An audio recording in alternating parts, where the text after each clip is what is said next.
Hi, hello, ಎಲ್ಲರಿಗೂ ನಮಸ್ಕಾರಗಳು. ತಮಗೆಲ್ಲರಿಗೂ ಸ್ಪರ್ಧಾ ಪವಿತ್ರ ಯೂಟ್ಯೂಬ್ ಕ್ಲಾಸ್ಗೆ ಆತ್ಮೀಯವಾಗಿರ್ತಕ್ಕಂಥ ಸ್ವಾಗತ. ಬನ್ನಿ ನನ್ನ ಪ್ರೀತಿಯ ಸ್ಪರ್ಧಾರ್ಥಿಗಳೇ, HSTR, PSTR ಮತ್ತು GPSTR ಗೆ ಸಂಬಂಧಪಟ್ಟಿರ್ತಕ್ಕಂತಹ ಇತಿಹಾಸಕ್ಕೆ ಸಂಬಂಧಪಟ್ಟಿರ್ತಕ್ಕಂಥ ವಿಷಯಗಳನ್ನ ನೋಡಿಕೊಳ್ಳೋಣ. ಇವತ್ತಿನ ದಿನ ನಾವು 6ನೇ ತರಗತಿಯ ಕೊನೆಯ ಅಧ್ಯಾಯವಾಗಿರ್ತಕ್ಕಂತಹ ಭೂಮಿಯ ಸ್ವರೂಪ ಪಾಠದ ಮುಂದುವರೆದ ಭಾಗಗಳನ್ನ ನೋಡಿಕೊಳ್ಳೋಣ. ಅಂದ್ರೆ ಭೂಸ್ವರೂಪ ಅಂದ್ರೆ ಏನು, ಅದರಲ್ಲಿ ಎಷ್ಟು ವಿಧಗಳದಾವ, ಅವುಗಳು ಯಾವ್ಯಾವು, ಅದರ ಮೊದಲನೇದಾಗಿ ನಾವು ಪರ್ವತಗಳ ಬಗ್ಗೆ ನೋಡಿಕೊಂಡು, ಪರ್ವತಗಳ ವಿಧಗಳನ್ನು ನೋಡಿಕೊಂಡು, ಪರ್ವತಗಳ ಮಹತ್ವವನ್ನು ನೋಡಿಕೊಂಡು, ಪರ್ವತ ಅಂದ್ರೆ ಏನು ನೋಡಿಕೊಂಡು, ಇನ್ನ ಇದರಲ್ಲಿ ಎರಡನೇದಾಗಿ ಬರ್ತಕ್ಕಂಥದ್ದು ಪ್ರಸ್ಥಭೂಮಿ. ಪ್ರಸ್ಥಭೂಮಿ ಹಾಗಾದ್ರೆ ಪ್ರಸ್ಥಭೂಮಿ ಎಂದರೇನು? ಪ್ರಸ್ಥಭೂಮಿ ಎಂದರೆ ಸಮತಟ್ಟಾಗಿರ್ತಕ್ಕಂಥ ಭಾಗದ ಮೇಲ್ಭಾಗ ಮತ್ತು ಕಡಿದಾಗಿರ್ತಕ್ಕಂತಹ ಬದಿಗಳುಳ್ಳ ಭಾಗವನ್ನ ನಾವೇನಂತ ಕೇಳ್ತಾ ಇದೀವಿ? ಪ್ರಸ್ಥಭೂಮಿ ಅಂತ ಕೇಳ್ತಾ ಇದೀವಿ. ಅದಕ್ಕೆ ಇನ್ನೊಂದು ಹೆಸರು ಪೀಠಭೂಮಿ. ಪೀಠಭೂಮಿ ಹೌದ್ರಿ. ಪ್ರಸ್ಥಭೂಮಿ ಅಥವಾ ಪೀಠಭೂಮಿ ಅಂದ್ರೆ ಸಮತಟ್ಟಾಗಿರ್ತಕ್ಕಂತಹ ಮೇಲ್ಭಾಗ, ಭೂಮಿಯ ಸಮತಟ್ಟಾಗಿರ್ತಕ್ಕಂಥ ಮೇಲ್ಭಾಗ ಹಾಗೂ ಕಡಿದಾದ ಬದಿಗಳಿಂದ ಕೂಡಿರ್ತಕ್ಕಂಥ ಭಾಗವನ್ನ ನಾವು ಪ್ರಸ್ಥಭೂಮಿ ಅಥವಾ ಪೀಠಭೂಮಿ ಅಂತ ಕೇಳ್ತಾ ಇದ್ದೀವಿ. ಸಾಮಾನ್ಯವಾಗಿ ನಾವು ಪ್ರಸ್ಥಭೂಮಿಗಳು ಸುತ್ತಲಿನ ಪ್ರದೇಶಗಳಿಗಿಂತಹ ಒಮ್ಮೆಲೆ ಎತ್ತರವಾಗಿದ್ದು, ಅಂದ್ರೆ ಸುತ್ತಲಿರ್ತಕ್ಕಂತಹ ಪ್ರದೇಶಗಳಿಂದ ಸ್ವಲ್ಪ ಏನಾಗಿರ್ತಪ್ಪ ಅಂದ್ರ ಮೇಲ್ಮೈ ಒಮ್ಮೆಲೆ ಎತ್ತರವಾಗಿದ್ದು ಸಣ್ಣ ಪ್ರಮಾಣದ ಏರಿಳಿತಗಳನ್ನ ಹೊಂದಿರುತ್ತವೆ. ಹಾಗಾದ್ರೆ ಕೆಲವು ಪ್ರಸ್ಥಭೂಮಿಗಳು ವಿಶಾಲವಾಗಿವೆ. ಅದಕ್ಕೆ ಉದಾಹರಣೆ, ವಿಶಾಲವಾಗಿರ್ತಕ್ಕಂಥ ಪ್ರಸ್ಥಭೂಮಿಗೆ ಉದಾಹರಣೆ ನಮ್ಮ ಭಾರತದ ದಕ್ಕನ್ ಪ್ರಸ್ಥಭೂಮಿ. ನಮ್ಮ ಭಾರತದ ದಕ್ಕನ್ ಪ್ರಸ್ಥಭೂಮಿ ಅಂತಕ್ಕಂಥದ್ದು ಏನಾಗಿದೆಪ್ಪ ಅಂದ್ರ ಎತ್ತರವಾಗಿರ್ತಕ್ಕಂತಹ ವಿಶಾಲವಾಗಿರ್ತಕ್ಕಂಥ ಪ್ರಸ್ಥಭೂಮಿಗೆ ಉದಾಹರಣೆ ಆಗಿದೆ. ಅದೇ ರೀತಿಯಾಗಿ ಇನ್ನೂ ಕೆಲವು ಪ್ರಸ್ಥಭೂಮಿಗಳನ್ನು ನೋಡುವಾಗ ಸಮುದ್ರ ಮೇಲ್ಪಟ್ಟದಿಂದ ಎತ್ತರವಾಗಿತ್ತು, ಅತಿ ಎತ್ತರದಲ್ಲಿರ್ತಾವ. ಅಂತಹ ಒಂದು ಪ್ರಸ್ಥಭೂಮಿಗೆ ಉದಾಹರಣೆ ಏಷ್ಯಾ ಖಂಡದಲ್ಲಿ ಬರ್ತಕ್ಕಂತಹ ಟಿಬೆಟ್ ಪ್ರಸ್ಥಭೂಮಿ. ಹಾಗಾದ್ರೆ ಈ ಟಿಬೆಟ್ ಪ್ರಸ್ಥಭೂಮಿಯನ್ನ ಏನಂತ ಕರೀತಾರಪ್ಪ ಅಂದ್ರ ಪ್ರಪಂಚದ ಮೇಲ್ಛಾವಣಿ ಅಂತ ಕರೀತಾರ. ಏನಂತ ಕರೀತಾರ? ಪ್ರಪಂಚದ ಮೇಲ್ಛಾವಣಿ ಅಂತ ಕರೀತಾರೆ. ಅದನ್ನ ಟಿಬೆಟ್ ಪ್ರಸ್ಥಭೂಮಿಯನ್ನ ಏನಂತ ಕರೀತಾರಪ್ಪ ಅಂದ್ರ ಪ್ರಪಂಚದ ಮೇಲ್ಛಾವಣಿ ಅಂತ ಕರೀತಾರೆ. ಯಾಕಂದ್ರೆ ಜಗತ್ತಿನಲ್ಲಿ ಅತಿ ಎತ್ತರವಾಗಿರ್ತಕ್ಕಂಥ ಪ್ರಸ್ಥಭೂಮಿಯನ್ನ ಇದು ಹೊಂದಿದೆ. ಅಷ್ಟೇ ಅಲ್ಲದ ಇದು ಏನ್ ಮಾಡಿದಪ್ಪ ಅಂದ್ರೆ ಎತ್ತರವಾಗಿರ್ತಕ್ಕಂಥ ಪ್ರಸ್ಥಭೂಮಿಗಳಲ್ಲಿ ಎತ್ತರವಾಗಿರ್ತಕ್ಕಂಥ ಪ್ರಸ್ಥಭೂಮಿಯಾಗಿದೆ. ಕೆಲವು ಪ್ರಸ್ಥಭೂಮಿಗಳು ತಗ್ಗು ಆಕಾರದಲ್ಲಿ ಇರ್ತಾವ, ಹಾಗಾದ್ರೆ ತಗ್ಗು ಭಾಗದಲ್ಲಿ ಇದಾವ. ಹಾಗಾದ್ರೆ ಆ ಪ್ರಸ್ಥಭೂಮಿಗಳು ತಗ್ಗು ಭಾಗದಲ್ಲಿರ್ತಕ್ಕಂಥ ಪ್ರಸ್ಥಭೂಮಿಗಳು ಕಠಿಣ ಶಿಲೆಗಳಿಂದ ಕೂಡ್ಯಾವ. ಅಂತಹ ಶಿಲೆಗಳು ಸಮೃದ್ಧವಾಗಿರ್ತಕ್ಕಂಥ ಖನಿಜಗಳಿಂದ ಕೂಡ್ಯಾವ. ಹಾಗಾದ್ರೆ ಅದಕ್ಕೆ ಉದಾಹರಣೆ ನಮ್ಮ ಕರ್ನಾಟಕದಲ್ಲಿರ್ತಕ್ಕಂತಹ ನೈಋತ್ಯ ಭಾಗ. ನಮ್ಮ ಕರ್ನಾಟಕದ ನೈಋತ್ಯ ಭಾಗ ಇದಲ್ಲ, ಆ ಭಾಗವು ಸಹ ಏನಪ್ಪಾ ಅಂದ್ರೆ ಕಠಿಣತೆಯಿಂದ ಕೂಡಿರ್ತಕ್ಕಂಥ ಶಿಲೆಗಳಿಗೆ, ತಗ್ಗಾಗಿರ್ತಕ್ಕಂಥ ಶಿಲೆಗಳಿಗೆ ಏನಪ್ಪಾ ಅಂದ್ರೆ ಪ್ರಸ್ಥಭೂಮಿಗೆ ಉದಾಹರಣೆ ಆಗೈತೆ. ಇಲ್ಲಿ ನಮ್ಮ ಕರ್ನಾಟಕದ ನೈಋತ್ಯ ಭಾಗವು ಸಹ ಏನಾಗಿದೆಪ್ಪ ಅಂದ್ರೆ ಅದು ಕಠಿಣ ಶಿಲೆಗಳಿಂದ ಕೂಡಿರ್ತಕ್ಕಂತಹ ತಗ್ಗಾದ ಪ್ರಸ್ಥಭೂಮಿಗೆ ಉದಾಹರಣೆಯಾಗಿದೆ. ಹಾಗಾದ್ರೆ ಈ ರೀತಿಯಾಗಿ ನಾವು ಪ್ರಸ್ಥಭೂಮಿಯನ್ನು ನೋಡಿದ್ವು. ಹಾಗಾದ್ರೆ ಪ್ರಸ್ಥಭೂಮಿಯಲ್ಲಿ ವಿಧಗಳನ್ನು ನೋಡ್ತಾ ಇದ್ದೇವೆ ನಾವು. ಹಾಗಾದ್ರೆ ನೋಡಿ, ಪ್ರಸ್ಥಭೂಮಿಗಳಲ್ಲಿ ಎಷ್ಟು ವಿಧಗಳದಾವಂದ್ರೆ 3 ವಿಧಗಳನ್ನು ನೋಡ್ತಾ ಇದ್ದೀವಿ ನಾವು. ಮೊದಲನೇ ವಿಧ ಅಂದಾಗ ನೋಡಿ ಏನಿದೆ? ಮೊದಲನೇ ವಿಧ ಅಂತರ್ಪರ್ವತ ಪ್ರಸ್ಥಭೂಮಿ. ಅಂತರ್ಪರ್ವತ ಪ್ರಸ್ಥಭೂಮಿ. ಎರಡನೇದಾಗಿ ನೋಡ್ತಾ ಇದ್ದೀವಿ ನಾವು ಪರ್ವತ ಪಾದ ಪ್ರಸ್ಥಭೂಮಿ. ಪರ್ವತ ಪಾದ ಪ್ರಸ್ಥಭೂಮಿ. ಇನ್ನು ಮೂರನೇದಾಗಿ ನೋಡ್ತಾ ಇದ್ದೀವಿ ನಾವು ಖಂಡಾಂತರ ಪ್ರಸ್ಥಭೂಮಿ. ಖಂಡಾಂತರ ಪ್ರಸ್ಥಭೂಮಿ. ಇವೆಲ್ಲ ಏನಪ್ಪಾ ಅಂದ್ರೆ ಪ್ರಸ್ಥಭೂಮಿಗಳಲ್ಲಿ ಕಂಡು ಬರ್ತಕ್ಕಂತಹ ಪ್ರಮುಖ ವಿಧಗಳಾಗ್ಯಾವ. ಹಾಗಾದ್ರೆ ಅಂತರ ಪ್ರಸ್ಥಭೂಮಿ ಅಂದ್ರೆ ಏನು? ಸುತ್ತಲೂ ಪರ್ವತ ಸರಣಿಗಳಿಂದ ಸುತ್ತಲಿರ್ತಕ್ಕಂಥ ಪ್ರಸ್ಥಭೂಮಿಯನ್ನ ಅಂತರ್ ಪರ್ವತ ಪ್ರಸ್ಥಭೂಮಿ ಅಂತ ಕರೀತಾರೆ. ಸುತ್ತಲೂ ಪರ್ವತ ಶ್ರೇಣಿಗಳಿಂದ ಅಥವಾ ಸರಣಿಗಳಿಂದ ಸುತ್ತಲಿರ್ತಕ್ಕಂತಹ ಪರ್ವತವನ್ನ ಏನ್ ಕರೀತಾರಲ್ವಾ ಅಂತರ್ ಪರ್ವತ ಪ್ರಸ್ಥಭೂಮಿ ಅಂತ ಕರೀತಾ ಇದೆ. ಉದಾಹರಣೆ ಟಿಬೆಟ್ ಪ್ರಸ್ಥಭೂಮಿ ಅಂತ ನೋಡ್ತಾ ಇದ್ದೀವಿ ನಾವು. ಟಿಬೆಟ್ ಪ್ರಸ್ಥಭೂಮಿ ಇದು ನನ್ನ ಪ್ರಪಂಚದ ಮೇಲ್ಛಾವಣಿ ಅಂತ ಕೇಳ್ತಾರಲ್ಲ, ಅದರ ಏಷ್ಯಾ ಖಂಡದಲ್ಲಿ ಬರ್ತಕ್ಕಂತಹ ಟಿಬೆಟ್ ಪ್ರಸ್ಥಭೂಮಿ ಅಂತರ್ ಪರ್ವತ ಪ್ರಸ್ಥಭೂಮಿಗೆ ಉದಾಹರಣೆಯಾಗಿದೆ. ಅಂದ್ರೆ ಇದು ಸುತ್ತಲೂ ಪರ್ವತ ಸರಣಿಗಳಿಂದ ಸುತ್ತುವರೆದಿರ್ತಕ್ಕಂತಹ ಒಂದು ಭಾಗವಾಗಿದೆ. ಅದೇ ರೀತಿಯಾಗಿ ನಾವು ನೋಡ್ತಾ ಇದ್ದೇವೆ ದಕ್ಷಿಣ ಅಮೆರಿಕಾದಲ್ಲಿ ಕಂಡು ಬರ್ತಕ್ಕಂತಹ ಬೋಲೋವಿಯಾ ಪ್ರಸ್ಥಭೂಮಿ. ಬೋಲೋವಿಯಾ ಪ್ರಸ್ಥಭೂಮಿ ಇದು ಸಹ ಏನಾಗಿದೆಪ್ಪ ಅಂದ್ರೆ ಅಂತರ್ ಪರ್ವತ ಪ್ರಸ್ಥಭೂಮಿಗೆ ಉದಾಹರಣೆಯಾಗಿದೆ. ಇನ್ನು ನಾವು ಎರಡನೇದಾಗಿ ನೋಡ್ತಾ ಇದ್ದೀವಿ ಪರ್ವತ ಪಾದ ಪ್ರಸ್ಥಭೂಮಿ. ಪರ್ವತ ಪಾದ ಪ್ರಸ್ಥಭೂಮಿ ಅಂದ್ರೆ ಒಂದು ಕಡೆ ಪರ್ವತಗಳಿಂದಲೂ ಮತ್ತೊಂದು ಕಡೆ ಮೈದಾನಗಳಿಂದಲೂ ಅಥವಾ ಸಮುದ್ರಗಳಿಂದಲೂ ಆವೃತವಾಗಿರ್ತಕ್ಕಂತಹ ಭಾಗವನ್ನ ನಾವು ಪರ್ವತ ಪಾದ ಪ್ರಸ್ಥಭೂಮಿ ಅಂತ ಕೇಳ್ತಾ ಇದೀವಿ. ಹಾಗಾದ್ರೆ ಅದಕ್ಕೆ ಉದಾಹರಣೆ ದಕ್ಷಿಣ ಅಮೆರಿಕದಲ್ಲಿ ಕಂಡು ಬರ್ತಕ್ಕಂತಹ ಪಟಗೋನಿಯನ್ ಪ್ರಸ್ಥಭೂಮಿ. ದಕ್ಷಿಣ ಅಮೆರಿಕದಲ್ಲಿ ಕಂಡು ಬರ್ತಕ್ಕಂತಹ ಪಟಗೋನಿಯ ಪ್ರಸ್ಥಭೂಮಿ ಪರ್ವತ ಪಾದಕ ಉದಾಹರಣೆ. ಅಂದ್ರೆ ಇದು ಒಂದು ಕಡೆ ಪರ್ವತಗಳಿಂದಲೂ ಇನ್ನೊಂದು ಕಡೆ ಮೈದಾನ ಅಥವಾ ಸಾಗರಗಳಿಂದ ಆವೃತವಾಗಿರ್ತಕ್ಕಂಥ ಭಾಗವನ್ನು ನಾವು ಪರ್ವತ ಪಾದ ಪ್ರಸ್ಥಭೂಮಿ ಅಂತ ಕೇಳ್ತಾ ಇದ್ದೀವಿ. ಹಾಗಾದ್ರೆ ಇನ್ನು ಖಂಡಾಂತರ ಪ್ರಸ್ಥಭೂಮಿ, ಅಂತರ್ ಪರ್ವತ ಪ್ರಸ್ಥಭೂಮಿಗೆ ಉದಾಹರಣೆ ಟಿಬೆಟ್ ಪ್ರಸ್ಥಭೂಮಿ ಮತ್ತು ಬೋಲೋವಿಯಾ ಪ್ರಸ್ಥಭೂಮಿ. ಏಷ್ಯಾ ಖಂಡದಲ್ಲಿ ಕಂಡು ಬರ್ತಕ್ಕಂಥ ಟಿಬೆಟ್ ಪ್ರಸ್ಥಭೂಮಿ, ಅದೇ ರೀತಿಯಾಗಿ ದಕ್ಷಿಣ ಅಮೆರಿಕದಲ್ಲಿ ಕಂಡು ಬರ್ತಕ್ಕಂಥ ಬೋಲೋವಿಯಾ ಪ್ರಸ್ಥಭೂಮಿ. ಇನ್ನು ಪರ್ವತ ಪಾದಕ ಪ್ರಸ್ಥಭೂಮಿಗೆ ಉದಾಹರಣೆ ಪಟಗೋನಿಯಾ, ಅದು ದಕ್ಷಿಣ ಅಮೆರಿಕದಲ್ಲಿ ಕಂಡು ಬರ್ತದೆ. ಇನ್ನು ಖಂಡಾಂತರ ಪ್ರಸ್ಥಭೂಮಿ ಅಂದಾಗ ಖಂಡಾಂತರ ಭಾಗ ಮೇಲಕ್ಕೆ ಎತ್ತಲ್ಪಟ್ಟಿರ್ತದ ಅಥವಾ ಶಿಲಾಪಾಕದ ಹರಡುವಿಕೆಯಿಂದಾಗಿ ನಿರ್ಮಾಣವಾಗಿರುತ್ತದೆ. ಅಂತಹ ಪ್ರಸ್ಥಭೂಮಿಯನ್ನು ನಾವು ಖಂಡಾಂತರ ಪ್ರಸ್ಥಭೂಮಿ ಅಂದ್ರೆ ಖಂಡಾಂತರ ಭಾಗ ಮೇಲಕ್ಕೆ ಎತ್ತಲ್ಪಟ್ಟಿರ್ತದೆ ಅಥವಾ ಶಿಲಾಫಲಕಗಳ ಚಲನೆಯಿಂದ ಅದು ಏನಾಗಿರ್ತಪ್ಪ ಅಂದ್ರೆ ನಿರ್ಮಾಣವಾಗಿರ್ತದೆ. ಅಂತಹ ಒಂದು ಪ್ರಸ್ಥಭೂಮಿಯನ್ನು ಖಂಡಾಂತರ ಪ್ರಸ್ಥಭೂಮಿ ಅಂತ ಕೇಳ್ತಾರೆ. ಉದಾಹರಣೆ ನಮ್ಮ ಭಾರತದ ವಾಯುವ್ಯ ಭಾಗದ ಪ್ರಸ್ಥಭೂಮಿ, ವಾಯುವ್ಯ ಭಾಗದಲ್ಲಿರ್ತಕ್ಕಂಥ ದಕ್ಕನ್ ಪ್ರಸ್ಥಭೂಮಿ, ವಾಯುವ್ಯ ಭಾಗದಲ್ಲಿರ್ತಕ್ಕಂತಹ ದಕ್ಕನ ಪ್ರಸ್ಥಭೂಮಿ ಇದು ಖಂಡಾಂತರ ಪ್ರಸ್ಥಭೂಮಿಗೆ ಉದಾಹರಣೆಯಾಗಿದೆ. ಈ ರೀತಿಯಾಗಿ ಪ್ರಸ್ಥಭೂಮಿಗಳು ಏನ್ ಮಾಡ್ಯಪ್ಪ ಅಂದ್ರೆ ಬಹಳಷ್ಟು ಅನುಕೂಲವಾಗ್ಯಾವ. ಹಾಗಾದ್ರೆ ಪ್ರಸ್ಥಭೂಮಿಗಳ ಪ್ರಾಮುಖ್ಯತೆಯನ್ನು ನೋಡುವಾಗ ಮೊದಲನೆಯದಾಗಿ ನಮಗೆ ಖನಿಜ ಸಂಪತ್ತಿನ ತಾಣವಾಗಿದೆ ಒಂದನೇದಾಗಿ. ಎರಡನೇದಾಗಿ ನೋಡ್ತಾ ಇದ್ದೇವೆ ನಾವು ಜಲ ವಿದ್ಯುತ್ ಉತ್ಪಾದನೆಗೆ ಬಹಳಷ್ಟು ಪ್ರಮುಖವಾಗಿರ್ತಕ್ಕಂಥ ಪಾತ್ರವನ್ನ ಈ ಪ್ರಸ್ಥಭೂಮಿ ಮಾಡ್ತದ. ಅಷ್ಟೇ ಅಲ್ಲದ ಫಲವತ್ತಾಗಿರ್ತಕ್ಕಂಥ ಮಣ್ಣನ್ನು ಹೊಂದಿಸಿ ಅದರ ಜೊತೆಗೆ ಕೃಷಿಗೆ ಪೂರಕವಾಗಿರ್ತಕ್ಕಂಥದ್ದು ಈ ಪ್ರಸ್ಥಭೂಮಿಯಾಗಿದೆ. ಪ್ರಾಣಿಗಳನ್ನು ಸಾಕಲು ಉಪಯುಕ್ತವಾಗಿರ್ತಕ್ಕಂಥದ್ದು ಈ ಪ್ರಸ್ಥಭೂಮಿಯಾಗಿದೆ. ಈ ರೀತಿಯಾಗಿ ನಾವು ನೋಡ್ತಾ ಇದ್ದೇವೆ ಪ್ರಸ್ಥಭೂಮಿಗಳು. ಮೊದಲನೆಯದಾಗಿ ನಾವು ಪರ್ವತಗಳನ್ನು ನೋಡಿದ್ವು, ಪ್ರಸ್ಥಭೂಮಿಗಳನ್ನು ನೋಡಿದ್ವು. ಇನ್ನು ಮೂರನೆಯದಾಗಿ ನೋಡ್ತಾ ಇದ್ವಿ ನಾವು ಏನಪ್ಪಾ ಅಂದ್ರೆ ಮೈದಾನಗಳು. ಹಾಗಾದ್ರೆ ನೋಡ್ರಿ ಮೈದಾನಗಳು ಅಂದಾಗ ಮೂರನೆಯದಾಗಿ ಮೈದಾನಗಳು.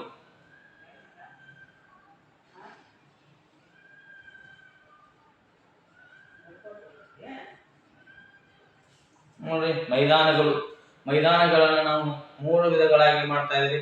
ಮೊದಲನೆಯದಾಗಿ ರಚನಾ ಮೈದಾನಗಳು, ಸವೆತದಿಂದ ಆಗಿರ್ತಕ್ಕಂತಹ ಮೈದಾನಗಳು ಮತ್ತು ಸಂಚಯನದಿಂದ ಆಗಿರ್ತಕ್ಕಂತಹ ಮೈದಾನಗಳು ಅಂತೇಳಿ ಮೂರು ವಿಧಗಳನ್ನಾಗಿ ನಾವು ಮಾಡ್ತಾ ಇದ್ದೀವಿ.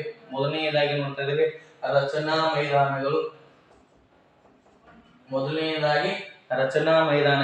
ಎರಡನೆಯದಾಗಿ ಸವೆತದಿಂದಾದ ಮೈದಾನಗಳು. ಇನ್ನು ಮೂರನೆಯದಿಂದ ಅಂದಾಗ ಸಂಚಯನದಿಂದಾದ ಮೈದಾನಗಳು ಅಂತ ಮೂರು ವಿಧದ ಮೈದಾನಗಳನ್ನು ನೋಡ್ತಾ ಇದೀವಿ. ಹಾಗಾದ್ರೆ ರಚನಾ ಮೈದಾನಗಳಂದಾಗ ಸಮುದ್ರದ ತಳಭಾಗವು ಮೇಲಕ್ಕೆತ್ತಲ್ಪಡುವುದರಿಂದ ಅಥವಾ ಯಾವುದಾದರೂ ಒಂದು ಭಾಗವು ತಗ್ಗಾಗುವುದರಿಂದ ನಿರ್ಮಾಣವಾಗ್ತಕ್ಕಂಥ ಪ್ರಸ್ಥಭೂಮಿಯನ್ನು ನಾವು ನಿರ್ಮಾಣವಾಗ್ತಕ್ಕಂಥ ಭಾಗವನ್ನು ಮೈದಾನಗಳಂತ ಕೇಳ್ತಾ ಇದ್ದೀವಿ. ಅಂದ್ರೆ ಸಮುದ್ರದ ತಳಭಾಗವು ಮೇಲಕ್ಕೆತ್ತಲ್ಪಡುವುದು, ಇದು ಸಮುದ್ರದ ಭಾಗ ಐತಿ, ಇದು ಮೇಲಕ್ಕೆತ್ತಲ್ಪಡುವುದು ಅಥವಾ ಯಾವುದಾದರೂ ಒಂದು ತಗ್ಗಾಗುವುದರಿಂದ ನಿರ್ಮಾಣವಾಗ್ತಕ್ಕಂಥ ಭಾಗವನ್ನ ನಾವು ರಚನಾ ಮೈದಾನಗಳಂತ ಕೇಳ್ತಾ ಇದೀವಿ. ಉದಾಹರಣೆ USA ಅಮೆರಿಕ ಸಂಯುಕ್ತ ಸಂಸ್ಥಾನ ಅವರು ಅಮೆರಿಕ ಸಂಯುಕ್ತ ಸಂಸ್ಥಾನದ ಆಗ್ನೇಯ ಭಾಗ, ಅಮೆರಿಕ ಸಂಯುಕ್ತ ಸಂಸ್ಥಾನದ ಆಗ್ನೇಯ ಭಾಗ ಇಲ್ಲ, ಇದು ಏನಾಗಿತ್ತು ಅಂದ್ರೆ ರಚನಾ ಮೈದಾನಕ್ಕೆ ಉದಾಹರಣೆಯಾಗಿದೆ. ಇನ್ನು ಎರಡನೆಯದಾಗಿ ಸವೆತದಿಂದ ಆಗಿರ್ತಕ್ಕಂಥ ಮೈದಾನ ಅಂತ ನೋಡ್ತಾ ಇದೀವಿ. ಹಾಗಾದ್ರೆ ಈ ಸವೆತದಿಂದ ಆಗಿರ್ತಕ್ಕಂತಹ ಮೈದಾನಕ್ಕೆ ಅಂದ್ರೆ ಏನಪ್ಪಾ ಅಂದ್ರೆ ಪರ್ವತ ಮತ್ತು ಪ್ರಸ್ಥಭೂಮಿಗಳು ಸವೆತಕ್ಕೊಳಗಾಗಿ ತಗ್ಗು ಮೈದಾನಗಳನ್ನು ಸೃಷ್ಟಿ ಮಾಡುವುದರಿಂದ ಆಗ್ತಕ್ಕಂಥ ಮೈದಾನವನ್ನು ನಾವು ಸವೆತದಿಂದ ಮೈದಾನಗಳನ್ನು ಕೇಳ್ತಾ ಇದೀವಿ. ಅಂದ್ರೇನ ಈಗ ನಾವು ಪರ್ವತ ನೋಡಿದ್ವು, ಅದೇ ರೀತಿಯಾಗಿ ಪ್ರಸ್ಥಭೂಮಿಗಳು, ಆ ಪರ್ವತ ಮತ್ತು ಪ್ರಸ್ಥಭೂಮಿಗಳು ಹೌದ್ರಿ. ಸವೆತಕ್ಕೊಳಗಾಗಿ ತಗ್ಗುಗಳನ್ನು ನಿರ್ಮಾಣ ಮಾಡಿದ್ರೆ, ತಗ್ಗು ಮೈದಾನಗಳನ್ನು ನಿರ್ಮಾಣ ಮಾಡಿದ್ರೆ ಅದನ್ನ ಸವೆತದಿಂದ ಆಗಿರ್ತಕ್ಕಂಥ ಮೈದಾನಗಳಂತ ಕರಿತಾ ಇದೀವಿ. ಹಾಗಾದ್ರೆ ಈ ಒಂದು ಪರ್ವತ ಮತ್ತು ಪಶ್ಚಿಮ ಭಾಗದಿಂದ ಸವೆತಕ್ಕೊಳಗಾಗಿ ತಗ್ಗಾಗಲ್ಪಟ್ಟಿರ್ತಕ್ಕಂಥ ತಗ್ಗಾಗಿ ನಿರ್ಮಾಣವಾಗಿರ್ತಕ್ಕಂಥ ಮೈದಾನ ಯಾವ್ದು ಉದಾಹರಣೆ ಅಂದಾಗ ನೋಡ್ರಿ, ಸೈಬೇರಿಯಾದ ಪಶ್ಚಿಮ ಭಾಗ, ಸೈಬೀರಿಯಾದ ಪಶ್ಚಿಮ ಭಾಗ, ಸೈಬೇರಿಯಾದ ಪಶ್ಚಿಮ ಭಾಗವನ್ನ ನಾವು ಏನಂತ ಕೇಳ್ತಾ ಇದೀವಿ, ಸವೆತದಿಂದ ಆಗಿರ್ತಕ್ಕಂಥ ಮೈದಾನಕ್ಕೆ ಉದಾಹರಣೆ ನೋಡ್ತಾ ಇದೀವಿ. ಹಾಗಾದ್ರೆ ಇನ್ನು ಸಂಚಯನದಿಂದ ಆಗಿರ್ತಕ್ಕಂಥ ಮೈದಾನ ಅಂದ್ರೆ ಏನು, ಅದಕ್ಕೆ ಉದಾಹರಣೆ ನೋಡುವಾಗ ಈ ನದಿ ಆಗಿರಬಹುದು, ಹಿಮ ನದಿ ಆಗಿರಬಹುದು, ಮೊದಲಾದ ಮಾರುತಗಳಾಗಿರಬಹುದು, ಇವುಗಳಿಂದ ನೈಸರ್ಗಿಕ ಕೃತಕಗಳು ಹೊತ್ತು ತಂದಿರತಕ್ಕಂತಹ ಮೆಕ್ಕಲು ಮಣ್ಣುಗಳ ಸಂಚಯನವೇ ಅದು ಸಂಚಯನ ಮೈದಾನ. ನದಿಗಳು, ಹಿಮ ನದಿಗಳು, ಮಾರುತಗಳು, ಈ ನೈಸರ್ಗಿಕ ಕೃತಕಗಳು ಹೊತ್ತು ತಂದಿರ್ತಾವಲ್ಲ, ಆ ಹೊತ್ತು ತಂದು ಸಂಗ್ರಹಿಸಿರ್ತಕ್ಕಂಥ ಮಣ್ಣನ್ನ ನಾವು ಏನಂತ ಕರಿತಾ ಇದೀವಿ, ಸಂಚಯನದಿಂದ ಆದ ಮೈದಾನಗಳು. ಮಣ್ಣಾಗಿರ್ಬೋದು, ಮರಳಾಗಿರ್ಬೋದು. ಉದಾಹರಣೆ ನೋಡ್ತಾ ಇದೀವಿ ನಾವು, ಸಿಂಧೂ ಗಂಗಾ ನದಿ ಬಯಲು ಮೈದಾನ, ಸಿಂಧೂ ಗಂಗಾ ನದಿ ಬಯಲು ಮೈದಾನ. ಇವು ಏನಪ್ಪಾ ಅಂದ್ರೆ ಮೈದಾನಗಳಿಗೆ ಏನಾಗಪ್ಪ ಅಂದ್ರೆ ಬಹಳಷ್ಟು ಪ್ರಮುಖವಾಗಿರ್ತಕ್ಕಂತಹ ಉದಾಹರಣೆಗಳಾಗ್ಯಾವ ಅಂತ ಹೇಳಿ ನೋಡ್ತಾ ಇದೀವಿ. ಹಾಗಾದ್ರೆ ಈ ಒಂದು ಮೈದಾನಗಳಿಂದ ಆಗ್ತಕ್ಕಂಥ ಉಪಯೋಗ ನೋಡುವಾಗ, ಫಲವತ್ತಾದ ಮಣ್ಣು ಮತ್ತು ಸಮತಟ್ಟಾಗಿರ್ತಕ್ಕಂಥ ಭೂಮಿಯನ್ನ ಇದು ಹೊಂದಿರುತ್ತದೆ ಮೈದಾನ. ಅದಕ್ಕೆ ಫಲವತ್ತಾದ ಮಣ್ಣನ್ನು ಹೊಂದಿರ್ತದೆ ಮತ್ತು ಸಮತಟ್ಟಾದ ಭೂಮಿಯನ್ನು ಹೊಂದಿರ್ತದೆ. ಒಂದನೇದು ಕೃಷಿ ಮತ್ತು ಕೈಗಾರಿಕೆಗಳ ಅಭಿವೃದ್ಧಿಗೆ ಉಪಯುಕ್ತವಾಗಿದೆ. ಎರಡನೇದು, ಮೂರನೇದಾಗಿ ನೋಡುವಾಗ ಸಾರಿಗೆ ಸಂಪರ್ಕದ ಬೆಳವಣಿಗೆಗೆ ಪ್ರೋತ್ಸಾಹದಾಯಕವಾಗಿದೆ. ಇನ್ನು ನಾಲ್ಕನೇದು ನೋಡ್ತಾ ಇದೀವಿ, ನಾಗರಿಕತೆಯ ಕೇಂದ್ರಗಳ ನಾಡು ಅಂದಾಗ ಅದನ್ನ ಮೈದಾನಗಳು ಅಂತ ಕರಿತಾ ಇದೀವಿ. ಐದನೇದಾಗಿ ಪಟ್ಟಣಗಳು ಮತ್ತು ನಗರ ಬೆಳವಣಿಗೆಗೆ ಸಹ ಏನಾಗ್ತೈತಪ್ಪ ಅಂದ್ರೆ ಮೈದಾನಗಳು ಅಂತಕ್ಕಂಥದ್ದು ನೆರವಾಗುತ್ತದೆ ಅಂತೇಳಿ ನಾವು ನೋಡ್ತಾ ಇದೀವಿ. ಈ ರೀತಿಯಾಗಿರ್ತಕ್ಕಂತಹ ಏನಪ್ಪಾ ಅಂದ್ರ ವಿಷಯ ಇದೆ, ಬಹಳ ಪ್ರಮುಖವಾಗಿರ್ತಕ್ಕಂಥ ವಿಷಯ. ಈಗ ನಾವು ಪರ್ವತಗಳು, ಭೂಸ್ವರೂಪದೊಳಗ ನಾವು ಪರ್ವತಗಳನ್ನು ನೋಡಿದ್ವು, ಪ್ರಸ್ಥಭೂಮಿಗಳನ್ನು ನೋಡಿದ್ವು, ಪರ್ವತಗಳ ವಿಧಗಳನ್ನು ನೋಡಿದ್ವು, ಪ್ರಸ್ಥಭೂಮಿಗಳ ವಿಧಗಳನ್ನು ನೋಡಿದ್ವು, ಮೈದಾನ ನೋಡಿದ್ವು, ಮೈದಾನಗಳ ವಿಧ, ಅವುಗಳ ಉಪಯೋಗ ನೋಡಿದ್ವು. ಇನ್ನು ಬರ್ತಕ್ಕಂಥದ್ದು ಮರುಭೂಮಿಗಳು ಅಂತ ನೋಡ್ತಾ ಇದ್ದೀವಿ. ಈ ಮರುಭೂಮಿಗಳು, ಹಾಗಾದ್ರೆ ಈ ಮರುಭೂಮಿಗಳ ಬಗ್ಗೆ ನೋಡುವಾಗ ನೋಡ್ರಿ, ಈ ಎಲ್ಲಾ ನಾವು ಏನ್ ನೋಡಿದ್ವಿ, ಪರ್ವತಗಳು, ಅದೇ ರೀತಿಯಾಗಿ ಪ್ರಸ್ಥಭೂಮಿಗಳು, ಅದೇ ರೀತಿಯಾಗಿ ಮೈದಾನಗಳು, ಇವುಗಳ ಲಕ್ಷಣಗಳಿಂದಾಗಿ ಪರ್ವತ, ಪ್ರಸ್ಥಭೂಮಿ ಮತ್ತು ಮೈದಾನಗಳು ಸಹ ಪರಸ್ಪರ ಭಿನ್ನವಾಗ್ಯಾವಂತ ಅರ್ಥ ಆಕತ್ರಿ. ಅವುಗಳ ಲಕ್ಷಣ ಬೇರೆ ಐತಿ, ಅವುಗಳ ವಿಧಗಳನ್ನ ಬೇರೆ ಐತಿ, ಪರಸ್ಪರ ಭಿನ್ನವಾಗಿರ್ತಾವ. ಯಾಕಂದ್ರೆ ವಾಯುಗುಣದ ಪರಿಣಾಮದಿಂದಾಗಿ ಇವೆಲ್ಲ ಪರಸ್ಪರ ಭಿನ್ನವಾಗಿರ್ತಾವ. ಹೌದ್ರಿ. ಇದರಿಂದಾಗಿ ಮೈದಾನಗಳು ಸಹ ಭಿನ್ನವಾಗಿರ್ತಾವ. ಒಟ್ಟಿನಲ್ಲಿ ನೋಡಬೇಕಾದ್ರೆ ಮರುಭೂಮಿಗಳು ಸಹ ನಿರ್ಮಾಣವಾಗಬೇಕಾದ್ರೆ ಈ ವಾಯುಗುಣ ಬಹಳಷ್ಟು ಪ್ರಮುಖವಾಗಿರ್ತಕ್ಕಂಥ ಪಾತ್ರವನ್ನು ವಹಿಸ್ತದ. ಹಾಗಾದ್ರೆ ಈ ಮರುಭೂಮಿ ಒಳಗ ನೋಡುವಾಗ ಇದು ಹಗಲಿನ ವೇಳೆಯಲ್ಲಿ ಅತಿ ಶಾಖದಿಂದಲೂ ಮತ್ತು ರಾತ್ರಿಯ ವೇಳೆಯಲ್ಲಿ ಶೀತವಾಗಿರ್ತಕ್ಕಂಥ ಪ್ರದೇಶ ಅದು ಮರುಭೂಮಿ ಪ್ರದೇಶವಾಗಿದೆ ಅಂತ ನೋಡ್ತಾ ಇದೀವಿ. ಹಾಗಾದ್ರೆ ಕನಿಷ್ಠ ಪ್ರಮಾಣದ ಮಳೆಯನ್ನ ಇದು ಪಡೀತದ ಮತ್ತು ಏನ್ ಮಾಡ್ತದಪ್ಪ ಅಂದ್ರೆ ಪ್ರಮುಖವಾಗಿರ್ತಕ್ಕಂಥ ಶುಷ್ಕವಾಗಿರ್ತಕ್ಕಂಥ ಪ್ರದೇಶ ಈ ಮರುಭೂಮಿಯಾಗಿರುತ್ತದೆ.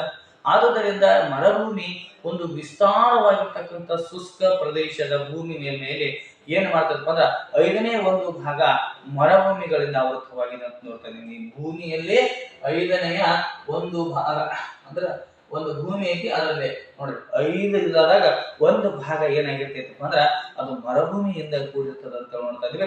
ಶುಷ್ಕ ವಾತಾವರಣದಿಂದ ಕೂಡಿರ್ತದ. ಹಗಲಿನಲ್ಲಿ ಏನಾಗಿರ್ತದಪ್ಪ ಅಂದ್ರ ಬಹಳಷ್ಟು ಬಿಸಿಲಿನಿಂದ ಕೂಡಿದು ಸಾಯಂಕಾಲದ ವೇಳೆ, ರಾತ್ರಿ ವೇಳೆಯಲ್ಲಿ ಶೀತದಿಂದ ಕೂಡಿರ್ತಕ್ಕಂಥ ಒಂದು ಪ್ರದೇಶ ಅಂದಾಗ ಅದು ಮರುಭೂಮಿ ಪ್ರದೇಶ ಅಂತ ಹೇಳಿ ನೋಡ್ತಾ ಇದೀವಿ. ಹಾಗಾದ್ರೆ ಮರುಭೂಮಿಗಳು ನೋಡುವಾಗ ಶಿಲಾಮಯ ಅಥವಾ ಮರಳುಮಯವಾಗಿರಬಹುದು, ಶಿಲೆಗಳಿಂದ ಕೂಡಿರಬಹುದು, ಅದು ಸಣ್ಣ ಶಿಲಾಶೂಲಗಳಿಂದ ಅಥವಾ ಮರಳುಗಳಿಂದ ಕೂಡಿರ್ತಕ್ಕಂಥದ್ದಾಗಿದೆ, ಗೊತ್ತಿರಬೇಕು. ಅದಕ್ಕಾಗಿ ಮರುಭೂಮಿಯ ಹಡಗು, ಹೌದ್ರಿ. ನೋಡಿ, ನಾವು ಏನಂತ ಕರಿತಾ ಒಂಟೆಯನ್ನ ಮರುಭೂಮಿಯ ಹಡಗು ಅಂತ ಹೇಳಿ ಕರಿತಾ ಇದೀವಿ. ಅಲ್ಲಿ ಒಂಟೆ ಮಾತ್ರ ಜೀವಿಸಲಿಕ್ಕೆ ಸಾಧ್ಯವಾಗ್ತದ. ಉದಾಹರಣೆ, ಈ ಮರುಭೂಮಿಗಳನ್ನ ನಾವು ಬಹಳ ನಾವು ಅಂಟಾರ್ಟಿಕ್ ಖಂಡ ಮತ್ತು ಯುರೋಪ್ ಖಂಡಗಳನ್ನ ಹೊರತುಪಡಿಸಿದ್ರೆ ಉಳಿದೆಲ್ಲಾ ಖಂಡಗಳಲ್ಲಿ ನಾವೇನ್ ನೋಡ್ತಾ ಇದೀವಿ, ಮರುಭೂಮಿಯನ್ನು ನೋಡ್ತಾ ಇದ್ವಿ. ಪ್ರಶ್ನೆ ಕೇಳಬಹುದು, ಏನು ಕೇಳಬಹುದು ಅಂದ್ರೆ ಮರುಭೂಮಿಗಳ ಇಲ್ಲದ ಖಂಡ ಯಾವುದಾಗಿದೆ, ಯಾವ್ಯಾವಾಗಿದೆ ಅಂದ್ರೆ ಅಂಟಾರ್ಟಿಕಾ ಖಂಡ ಮತ್ತು ಯುರೋಪ್ ಖಂಡದಲ್ಲಿ ನಾವು ಏನ್ ನೋಡ್ತಾ ಇಲ್ಲ, ಈ ಮರುಭೂಮಿಗಳನ್ನ ನೋಡ್ತಾ ಇಲ್ಲ. ಹಾಗಾದ್ರೆ ಉಳಿದೆಲ್ಲಾ ಖಂಡಗಳಲ್ಲಿ 5 ಖಂಡಗಳಲ್ಲಿ ನಾವು ಏನ್ ನೋಡ್ತಾ ಇದ್ವಿ ಅಂದ್ರೆ ಈ ಮರುಭೂಮಿಗಳನ್ನ ನೋಡ್ತಾ ಇದೀವಿ. ಅದಾದ್ರೆ ಪ್ರಪಂಚದಲ್ಲಿ ವಿಶಾಲವಾಗಿರ್ತಕ್ಕಂಥ ಮರುಭೂಮಿ ಅಂದಾಗ ಅದು ಸಹರಾ ಮರುಭೂಮಿ ಅಂತ ನೋಡ್ತಾ ಇದೀವಿ ನಾವು. ಯಾವ ಮರುಭೂಮಿ? ಸಹರಾ ಮರುಭೂಮಿ. ಈ ಸಹರಾ ಮರುಭೂಮಿ ಏನಾಗಿದೆಪ್ಪ ಅಂದ್ರೆ ಪ್ರಪಂಚದಲ್ಲಿ ಅತ್ಯಂತ ವಿಸ್ತಾರವಾಗಿರ್ತಕ್ಕಂಥ ಮರುಭೂಮಿ ಆಗಿದೆ ಅಂತ ಹೇಳಿ ನೋಡ್ತಾ ಇದೀವಿ. ಅದರ ಜೊತೆಗೆ ನೋಡುವಾಗ ಕೆಲವು ಮರುಭೂಮಿಗಳು ಏನು ಮಾಡ್ತಾವ, ಕೆಲವು ಮರುಭೂಮಿಗಳ ನಡುವೆ ಒಯಸಿಸ್ಗಳಿರ್ತಾವ. ಒಯಸಿಸ್ಗಳು ಅಂದ್ರೆ ಮರುಭೂಮಿಯ ಯಾವ ಭಾಗದಲ್ಲಿ ಅಂತರ್ಜಲ ಇರ್ತದಲ್ಲ, ಆ ಅಂತರ್ಜಲವು ಚಿಲುಮೆಯ ರೂಪದಲ್ಲಿ ಹೊರ ಬರ್ತದಲ್ಲ, ಅದನ್ನ ನಾವು ಒಯಸಿಸ್ ಅಂತ ಕರೀತಾ ಇದ್ದೇವೆ. ಒಯಸಿಸ್ ಅಂದ್ರೆ ಈ ಮರುಭೂಮಿಯ ಕೆಲವೊಂದು ಭಾಗಗಳಲ್ಲಿ ಏನ್ ಕಂಡು ಬರ್ತದೆ ಅಂದ್ರೆ ಇದು ಕಂಡು ಬರ್ತದ. ಈ ಮರುಭೂಮಿಯ ಭಾಗದಲ್ಲಿ ಅಂತರ್ಜಲದಲ್ಲಿ ಇರ್ತಕ್ಕಂಥ ಒಳಗಿರ್ತಕ್ಕಂಥ ನೀರು ಅದೇನಾಗ್ತೈತಪ್ಪ ಅಂದ್ರೆ ಒಮ್ಮಿಂದೊಮ್ಮೆಲೆ ಯಾವ ರೂಪದಲ್ಲಿ ಆದ್ರೂ ಆಗಿರಬಹುದು, ಯಾವ ಭಾಗದಲ್ಲಿ ಆಗಿರಬಹುದು, ಅದೇನಾಗ್ತೈತಪ್ಪ ಅಂದ್ರೆ ಚಿಲುಮೆಯ ರೂಪದಲ್ಲಿ ಹೊರ ಬರ್ತದಲ್ಲ, ಅದನ್ನ ನಾವು ಏನಂತ ಕರಿತಾ ಇದೀವಿ ಅಂದ್ರೆ ಒಯಸಿಸ್ ಅಂತ ಕರಿತಾ ಇದೀವಿ. ಒಯಸಿಸ್ ಅಂದ್ರೆ ಗೊತ್ತಾಯ್ತು. ಅಂದ್ರೆ ಮರುಭೂಮಿಯ ಯಾವ ಭಾಗದಲ್ಲಿ ಅಂತರ್ಜಲವು ಚಿಲುಮೆಯ ರೂಪದಲ್ಲಿ ಹೊರಬರ್ತದೆ ನೋಡ್ರಿ, ಅದನ್ನ ನಾವು ಏನಂತ ಕರಿತಾ ಇದೀವಿ ಅಂದ್ರೆ ಒಯಸಿಸ್ ಅಂತ ಹೇಳಿ ಕರಿತಾ ಇದೀವಿ. ಇದು ಅಲ್ಲಿಯ ಸಸ್ಯ ಆಗಿರಬಹುದು ಮತ್ತು ಮಾನವ ವಸತಿ ಬೆಳವಣಿಗೆಗೆ ಬಹಳಷ್ಟು ನೆರವಾಗ್ತಕ್ಕಂಥದ್ದು ಒಯಸಿಸ್ ಆಗಿದೆ. ಯಾಕಂದ್ರೆ ಈ ಮರುಭೂಮಿಯಿಂದ ಏನಾದ್ರು ನಮಗೆ ಪ್ರಾಮುಖ್ಯತೆ ಇದೆನಾ? ಹಾಗಾದ್ರೆ ನೋಡ್ರಿ, ಈ ಮರುಭೂಮಿಯ ಪ್ರಾಮುಖ್ಯತೆಯನ್ನು ನೋಡುವಾಗ ಏನಿದೆ ಪ್ರಾಮುಖ್ಯತೆ? ಮರುಭೂಮಿಗಳಲ್ಲಿ ಅಲೆಮಾರಿಯ ಜನಾಂಗದವರೇ ಹೆಚ್ಚಿರ್ತಾರೆ. ಹಾಗಾದ್ರೆ ಅವರು ಏನ್ ಮಾಡ್ತಾರಪ್ಪ ಅಂದ್ರೆ ತಮ್ಮ ಪ್ರಾಣಿಗಳೊಂದಿಗೆ ಅಂದ್ರೆ ಜಾನುವಾರುಗಳೊಂದಿಗೆ ಸ್ಥಳದಿಂದ ಸ್ಥಳಕ್ಕೆ ಅಲಿದಾಡ್ತಕ್ಕಂತಹ ಒಂದು ಸನ್ನಿವೇಶವನ್ನು ನಾವು ಮರುಭೂಮಿಯಲ್ಲಿ ನೋಡ್ತಾ ಇದ್ದೇವೆ. ಅಲಿದಾಡ್ತಾರ ಮತ್ತು ಮರುಭೂಮಿಯ ಮಣ್ಣು ಅಷ್ಟೊಂದು ಫಲವತ್ತಾಗಿರುವುದಿಲ್ಲ. ಹಾಗಾಗಿ ನೀರು ದೊರೆಯುವ ಕಡೆಗಳಲ್ಲಿ ತಾವು ಅಲ್ಲಿರ್ತಕ್ಕಂಥ ಅಲೆಮಾರಿ ಜನಾಂಗದವರು ಬೆಳೆಗಳನ್ನು ಸಹ ಬೆಳೆದು ಏನ್ ಮಾಡ್ತಾರಪ್ಪ ಅಂದ್ರೆ ತಮ್ಮ ಜೀವನವನ್ನ ನಡೆಸುವಂತ ಸಾಧ್ಯತೆಗಳು ಇರ್ತಾವೆ. ಅವರಿಗೆ ಬಹಳಷ್ಟು ಉಪಯುಕ್ತವಾಗ್ತದೆ. ಹಾಗಾದ್ರೆ ಉದಾಹರಣೆ ನೋಡುವಾಗ ನಾವು ಈಜಿಪ್ಟ್ ನಲ್ಲಿ ಕಂಡು ಬರ್ತಕ್ಕಂಥ ನೈಲ್ ನದಿ ಕಣಿವೆಯೂ ಸಹ ಆ ಮರುಭೂಮಿಗಳಲ್ಲಿ ಕಂಡು ಬರ್ತಕ್ಕಂಥದ್ದೇ. ಅಂದ್ರೆ ಆ ಮರುಭೂಮಿಯ ಭಾಗಗಳನ್ನ ಏನ್ ಮಾಡ್ತದೆ ತಂಪು ಮಾಡುತ್ತದ. ಈಜಿಪ್ಟ್ ನದಿಯಲ್ಲಿ, ಈಜಿಪ್ಟ್ ದೇಶದಲ್ಲಿ ಕಂಡು ಬರ್ತಕ್ಕಂಥ ನೈಲ್ ನದಿ ಕಣಿವೆ ಇದು ಏನ್ ಮಾಡ್ತಂದ್ರೆ ಕೆಲವು ಮರುಭೂಮಿಗಳು ಸಮೃದ್ಧದಿಂದ ಕೂಡ ಅಂದ್ರೆ ಅದು ಈ ಈಜಿಪ್ಟಿನ ಒಂದು ನೈಲ್ ನದಿ ಕಾರಣ ಅಂತ ಹೇಳ್ತಾ ಇದ್ದೇವೆ. ಹಾಗಾದ್ರೆ ಕೆಲವು ಮರುಭೂಮಿಗಳು ಸಮುದ್ರ ಖನಿಜ ಸಂಪತ್ತನ್ನು ಸಹ ಹೊಂದ್ಯಾವ. ಹಾಗಾದ್ರೆ ಉದಾಹರಣೆ ನೋಡ್ತಾ ಇದ್ದೀವಿ ನಾವು ಸೌದಿ ಅರೇಬಿಯಾ ಅಂತಕ್ಕಂಥದ್ದು ನೋಡ್ತಾ ಇದ್ದೇವೆ. Saudi Arabia. ಹಾಗಾದ್ರೆ ಈ ಸೌದಿ ಅರೇಬಿಯಾ ಮತ್ತು ಕುವೈತ್, ಸೌದಿ ಅರೇಬಿಯಾ ಮತ್ತು ಕುವೈತ್ ಅಂತಕ್ಕಂಥದ್ದು ಇವೇನಾಗಿವಪ್ಪ ಅಂದ್ರೆ ಮರುಭೂಮಿಯಲ್ಲಿರ್ತಕ್ಕಂತಹ ಪ್ರಮುಖ ಪ್ರದೇಶಗಳು. ಇವು ಬಹಳಷ್ಟು ಸಂಪನ್ಭರಿತವಾಗಿರ್ತಕ್ಕಂತಹ ಖನಿಜ ಸಂಪತ್ತನ್ನು ಹೊಂದ್ಯಾವ. ಉದಾಹರಣೆ ಈ ಸೌದಿ ಅರೇಬಿಯಾ ಮತ್ತು ಕುವೈತ್ ನಲ್ಲಿ ನಾವು ಏನ್ ನೋಡ್ತಾ ಇದೀವಿ ಅಂದ್ರೆ ಪೆಟ್ರೋಲಿಯಂ ಅಂತಕ್ಕಂಥದ್ದು ಬೆಳೀತಾ ಇದೆ. ಏನ್ ಬೆಳೀತಾ ಇದೆ? ಪೆಟ್ರೋಲಿಯಂ. ಈ ಪೆಟ್ರೋಲಿಯಂ ಅಂತಕ್ಕಂಥದ್ದು ಸೌದಿ ಅರೇಬಿಯಾ ಮತ್ತು ಕುವೈತ್ ಪ್ರದೇಶದಲ್ಲಿ ಏನ್ ಮಾಡ್ತದೆ ಅಂದ್ರೆ ಇದು ಸಿಗ್ತಕ್ಕಂಥದ್ದಾಗಿದೆ. ಈ ರೀತಿಯಾಗಿ ನಮಗ ಮರುಭೂಮಿಯು ಸಹ ಏನ್ ಮಾಡ್ತದೆ ಅಂದ್ರೆ ಪ್ರಮುಖವಾಗಿರ್ತಕ್ಕಂಥ ಪಾತ್ರವನ್ನು ವಹಿಸ್ತದೆ. ಈಗ ನಾವು ಮರುಭೂಮಿ ನೋಡಿದ್ವಿ. ಇನ್ನ ನಾವು ಏನ್ ನೋಡಬಹುದು? ದ್ವೀಪಗಳನ್ನ ನೋಡ್ತಾ ಇದ್ದೇವೆ. ಅಂದ್ರೆ ಭೂಮಿಯ ಸ್ವರೂಪ ಹೆಂಗಿದೆ? ಪರ್ವತ ಐತೆ ಮತ್ತು ಮೈದಾನಗಳದಾವ, ಪ್ರಸ್ಥಭೂಮಿಗಳದಾವ, ಅದೇ ರೀತಿಯಾಗಿ ಮರುಭೂಮಿಗಳದಾವ, ಇನ್ನು ದ್ವೀಪಗಳು ಸಹ ಅದಾವ. ಭೂಮಿ ಹೆಂಗೆ ಅದು ತನ್ನದೇ ಆಗಿರ್ತಕ್ಕಂಥ ರೂಪಗಳನ್ನು ಒಳಗೊಂಡಿದೆ. ಹಾಗಾದ್ರೆ ನೋಡುವಾಗ ದ್ವೀಪಗಳು. ಹಾಗಾದ್ರೆ ಈ ದ್ವೀಪಗಳ ಬಗ್ಗೆ ನೋಡ್ತಾ ಇದ್ದೀವಿ. ದ್ವೀಪ ಎಂದರೆ ಏನು? ದ್ವೀಪವೆಂದರೆ ಸಾಗರ, ಸಮುದ್ರ, ಸರೋವರ ಅಥವಾ ನದಿಗಳ ಸುತ್ತಲೂ ಏನಾಗಿರ್ತೈತಪ್ಪ ಅಂದ್ರೆ ನೀರಿಂದ ಆವೃತವಾಗಿರ್ತಕ್ಕಂಥ ಚಿಕ್ಕ ಭೂಭಾಗವನ್ನ ನಾವು ದ್ವೀಪ ಅಂತ ಕೇಳ್ತೇವೆ. ಅಂದ್ರೆ ಸಾಗರ, ಸಮುದ್ರ, ಸರೋವರ ಅಥವಾ ನದಿಗಳಲ್ಲಿ ಸುತ್ತಲೂ ನೀರಿನಿಂದ ಆವೃತವಾಗಿರ್ತಕ್ಕಂಥ ಚಿಕ್ಕ ಭೂಭಾಗವನ್ನ ನಾವು ದ್ವೀಪಗಳು ನೋಡಿದ್ವಿ. ಸುತ್ತಲೂ ಸಾಗರಗಳಲ್ಲ, ಮಧ್ಯದಲ್ಲಿ ಏನಿರ್ತೈತ ಇದರ ಸುತ್ತಲೂ ನೀರಿನಿಂದ ಆವೃತವಾಗಿರ್ತಕ್ಕಂತಹ ಚಿಕ್ಕದಾಗಿರ್ತಕ್ಕಂತಹ ಒಂದು ಭೂಭಾಗವನ್ನ ನಾವು ದ್ವೀಪ ಅಂತ ಕೇಳ್ತಾ ಇದ್ದೀವಿ. ಇದು ಒಂದು ವಿಧದ ಭೂಸ್ವರೂಪ ಆಗಿದೆ. ಹಾಗಾದ್ರೆ ಈ ದ್ವೀಪಗಳಲ್ಲಿ ಅತ್ಯಂತ ಚಿಕ್ಕ ದ್ವೀಪಗಳನ್ನ ನೋಡ್ತಾ ಇದ್ದೀವಿ. ಆ ಚಿಕ್ಕ ದ್ವೀಪಗಳನ್ನ ನಾವು ಏನಂತ ಕೇಳ್ತಾ ಇದ್ದೀವಿ ಅಂದ್ರೆ ಕಿರು ದ್ವೀಪಗಳು. ಸುತ್ತಲೂ ಸಾಗರಗಳಿಂದ ಆವೃತವಾಗಿರ್ತಕ್ಕಂತಹ ಕಿರಿದಾದ ಒಂದು ಭೂಭಾಗದಲ್ಲಿ ನಡಬಾರ್ದಂತ ಅದನ್ನ ದ್ವೀಪಗಳಂತ ಕರೀತಾ ಇದ್ದೇವೆ. ಅದರಲ್ಲಿ ಅತ್ಯಂತ ಚಿಕ್ಕದಾಗಿರ್ತಕ್ಕಂಥ ದ್ವೀಪಗಳಿರ್ತಲ್ಲ ಅದನ್ನ ನಾವು ಕಿರು ದ್ವೀಪಗಳು ಅಂತ ಕರೀತಾ ಇದ್ದೇವೆ. ಹಾಗಾದ್ರೆ ನದಿ ಮತ್ತು ಸರೋವರ, ನದಿ ಹಾಗೂ ಸರೋವರಗಳ ನಡುವಿನ ದ್ವೀಪಗಳಿಗೆ ನಡುಗಡ್ಡೆಗಳಂತ ಕರೀತಾರೆ. ಈ ಸರೋವರ ಮತ್ತು ಏನಾಗೈತಪ್ಪ ಅಂದ್ರೆ ನದಿಗಳ ನಡುವೆ ಇರ್ತಕ್ಕಂತಹ ದ್ವೀಪಗಳಿಗೆ ನಡುಗಡ್ಡೆಗಳು ಅಂತ ಕರೀತಾರೆ. ಏನಂತ ಕರೀತಾರಪ್ಪ ಅಂದ್ರೆ ನಡುಗಡ್ಡೆಗಳು ಅಂತ ಕರೀತಾರ. ಈ ರೀತಿಯಾಗಿ ನಾವು ನೋಡ್ತಾ ಇದ್ವಿ ದ್ವೀಪಗಳ ಬಗ್ಗೆ. ಹಾಗಾದ್ರೆ ಭೌಗೋಳಿಕ ದೃಷ್ಟಿಯಲ್ಲಿ ನಾವು ದ್ವೀಪಗಳನ್ನ ಅಂದ್ರೆ ದ್ವೀಪಗಳ ಗುಂಪುಗಳನ್ನ ನಾವು ದ್ವೀಪ ಸ್ತೋಮ ಅಥವಾ ದ್ವೀಪ ಸಮೂಹ ಅಂತ ಕರೀತಾ ಇದ್ದೀವಿ. ದ್ವೀಪ ಸ್ತೋಮ ಅಥವಾ ದ್ವೀಪ ಸಮೂಹ ಅಂತ ಕರೀತಾ ಇದ್ದೀವಿ. ಏನಂದ್ರೆ ಭೌಗೋಳಿಕ ದೃಷ್ಟಿಯಲ್ಲಿ ಈ ದ್ವೀಪಗಳ ಗುಂಪನ್ನ ನಾವು ದ್ವೀಪ ಸ್ತೋಮ ಅಥವಾ ಸಮೂಹ ಅಂತ ಕರೀತಾ ಇದ್ದೀವಿ. ಉದಾಹರಣೆ ಟಿಯಾರ್ ಅಂತಕ್ಕಂಥದ್ದು ಒಂದು ದ್ವೀಪ, ಇಂಡೋನೇಷ್ಯಾ ಅಂತಕ್ಕಂಥದ್ದು ಒಂದು ದ್ವೀಪ, ಅದರ ಜೊತೆಗೆ ಏನಪ್ಪಾ ಅಂದ್ರೆ ಡೆಲ್ ಪಿಗೋ ಅಂತಕ್ಕಂಥದ್ದು ಒಂದು ಸಹ ದ್ವೀಪವನ್ನ ನೋಡ್ತಾ ಇದ್ದೀವಿ. ದ್ವೀಪಕ್ಕೆ ಉದಾಹರಣೆ ಇಂಡೋನೇಷ್ಯಾ. ಇಂಡೋನೇಷ್ಯಾ ಅಂತಕ್ಕಂಥದ್ದು ಸಹ ಒಂದು ದ್ವೀಪ ಆಗಿದೆ. ಟಿಯರ್ ನೋಡಿ, ಇಂಡೋನೇಷ್ಯಾ ಮತ್ತು ಟಿಯರ್ ಡೆಲ್ ಪಿಗೋ, ಡೆಲ್ ಪಿಗೋ ಅಂತಕ್ಕಂಥದ್ದು ಸಹ ಏನಾಗಿರುತ್ತಪ್ಪ ಅಂದ್ರೆ ದ್ವೀಪಕ್ಕೆ ಉದಾಹರಣೆಯಾಗಿದೆ. ಹಾಗಾದ್ರೆ ನಾವು ದ್ವೀಪಗಳಲ್ಲಿ ವಿಧಗಳು ಕಾಣ್ತಾವನ್ರಿ. ದ್ವೀಪಗಳಲ್ಲಿ ವಿಧಗಳನ್ನು ನೋಡ್ತಾ ಇದ್ದೀವಿ. ಮೊದಲನೆಯದಾಗಿ ಖಂಡಾಂತರ ದ್ವೀಪಗಳು, ಎರಡನೆಯದಾಗಿ ಸಾಗರಿಕ ದ್ವೀಪಗಳು ಅಂತ ನೋಡ್ತಾ ಇದ್ದೀವಿ. ದ್ವೀಪಗಳಲ್ಲಿ ಮತ್ತು ನಾವು ಏನ್ ನೋಡ್ತಾ ಇದ್ದೀವಿ ಎರಡು ವಿಧಗಳನ್ನು ನೋಡ್ತಾ ಇದ್ದೀವಿ. ಮೊದಲನೆಯದಾಗಿರ್ತಕ್ಕಂಥದ್ದು ಏನಪ್ಪಾ ಅಂದ್ರೆ ಖಂಡಾಂತರ ದ್ವೀಪಗಳು ಅಂತ ಕರೀತಾ ಇದ್ದೀವಿ. ಖಂಡಾಂತರ ದ್ವೀಪಗಳು. ಇನ್ನು ಎರಡನೇದಾಗಿ ನೋಡ್ತಾ ಇದ್ದೀವಿ ನಾವು ಯಾವ ದ್ವೀಪಗಳು? ಸಾಗರಿಕ ದ್ವೀಪಗಳು ಅಂತ ನೋಡ್ತಾ ಇದ್ದೀವಿ. ಸಾಗರಿಕ ದ್ವೀಪಗಳು.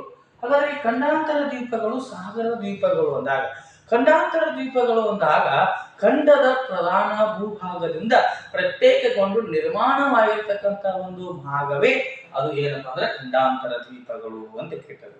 ಖಂಡದ ಪ್ರಧಾನ ಭೂಭಾಗದಿಂದ ಪ್ರತ್ಯೇಕಗೊಂಡು ನಿರ್ಮಾಣವಾಗಿರ್ತಕ್ಕಂಥ ದ್ವೀಪಗಳನ್ನು ನಾವು ಖಂಡಾಂತರ ದ್ವೀಪಗಳು ಅಂತ ಕರೀತಾ ಇದ್ದೀವಿ. ಉದಾಹರಣೆ, ಖಂಡದ ಪ್ರಧಾನ ಭೂಭಾಗದಿಂದ ಬೇರ್ಪಟ್ಟು ನಿರ್ಮಾಣವಾಗಿರ್ತಕ್ಕಂತಹ ಒಂದು ಖಂಡಾಂತರ ಒಂದು ದ್ವೀಪಕ್ಕೆ ಉದಾಹರಣೆ ಅಂದ್ರೆ ಗ್ರೀನ್ಲ್ಯಾಂಡ್ ಅಂತ ನೋಡ್ತಾ ಇದ್ದೀವಿ. ಗ್ರೀನ್ಲ್ಯಾಂಡ್ ಅಂತಕ್ಕಂಥದ್ದು ಏನಾಗೈತೆಪ್ಪ ಅಂದ್ರ ಈ ಒಂದು ಖಂಡಾಂತರ ದ್ವೀಪಕ್ಕೆ ಉದಾಹರಣೆಯಾಗಿದೆ. ಅದೇ ರೀತಿಯಾಗಿ ಐಸ್ಲ್ಯಾಂಡ್ ಅಂತಕ್ಕಂಥದ್ದು ನೋಡ್ತಾ ಇದ್ದೀವಿ. ಐಸ್ಲ್ಯಾಂಡ್, ಈ ಐಸ್ಲ್ಯಾಂಡ್ ಅಂತಕ್ಕಂಥದ್ದು ಸಹ ಖಂಡಾಂತರ ದ್ವೀಪಕ್ಕೆ ಉದಾಹರಣೆಯಾಗಿದೆ ಅಂತ ಹೇಳಿ ನೋಡ್ತಾ ಇದ್ದೇವೆ. ಇತ್ಯಾದಿಗಳು ಇದಕ್ಕೆ ಖಂಡಾಂತರ ದ್ವೀಪಕ್ಕೆ ಉದಾಹರಣೆಯನ್ನು ನಾವು ನೋಡ್ತಾ ಇದ್ದೀವಿ. ಹಾಗಾದ್ರೆ ಇನ್ನು ಎರಡನೇದಾಗಿ ನೋಡ್ತಾ ಇದ್ದೀವಿ ನಾವು ಏನಂದ್ರ ಸಾಗರಿಕ ದ್ವೀಪಗಳು ಅಂತ ನೋಡ್ತಾ ಇದ್ದೀವಿ.